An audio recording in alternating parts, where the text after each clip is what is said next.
It's spooky month, and to celebrate, Glitch have given us the best episode of the amazing digital circus yet, The Mystery of Mildenhall Manor. It's kinda crazy how the show just keeps getting better and better. To begin with, I praise the step up in the animation from the pilot to episode 2, but this episode goes even further. I love all the little bits of 2D animation used, and there's some great lighting creating an incredible atmosphere that really sells the horror vibe this episode is going for. Also, while I'm at it, stop saying this is a horror show. Outside of this episode, it's not a fucking horror. It's a dark comedy. Anyway, let's talk about Zooble. I really loved their scenes this episode. I think this might be my favorite joke in the show so far. Gangle's mask starts spinning, and Zooble turns straight. My limbs straighten up and f*** off. Like hell yeah, we love gays in this digital circus. But they ain't just gay, they're trans too. We already knew that they were definitely not cis from the beginning, but before now, it was only really ever shown through them using they/them pronouns.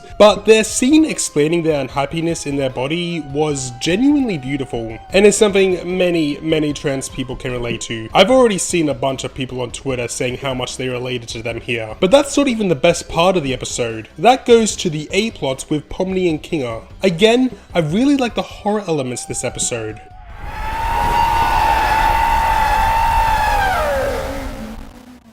Like, seriously, that's so creepy, I love that.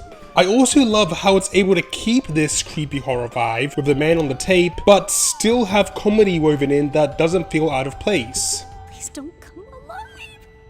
Okay, I won't.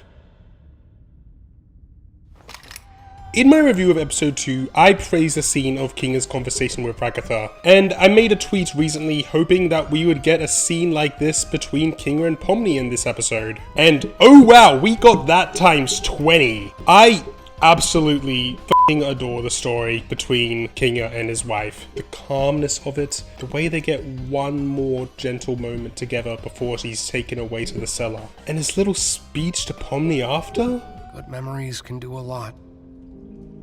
Hold on to them, and cherish the people around you. You never know when they'll be gone.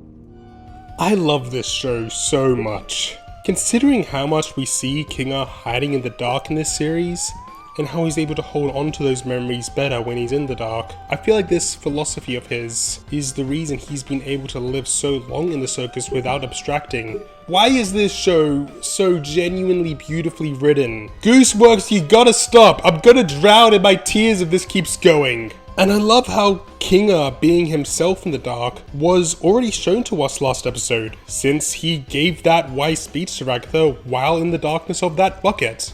I also really like all the little setup and payoffs we've seen in the show. Like last episode I mentioned the collision glitch when Pomni wakes up, coming back to help her and Gummy Goo escape from the out of bounds area. And here we have the whole thing with the characters holding their breath, being just a silly little thing at the start, and becoming how Pomni and Kinga escape hell at the end. And there's also just a lot of really good jokes throughout this episode. I especially love Jax's little fake fourth wall break, and if you were wondering what that reverse clip of Bubble was actually saying, I can't wait for all the children in the audience to get horrible nightmares from the monster. what? Yeah, Bubble's fucking crazy. Anyway, those were my thoughts on the latest episode of the amazing digital circus. My name's Dr. Lamington, like and subscribe to make me smile, and I will see you later.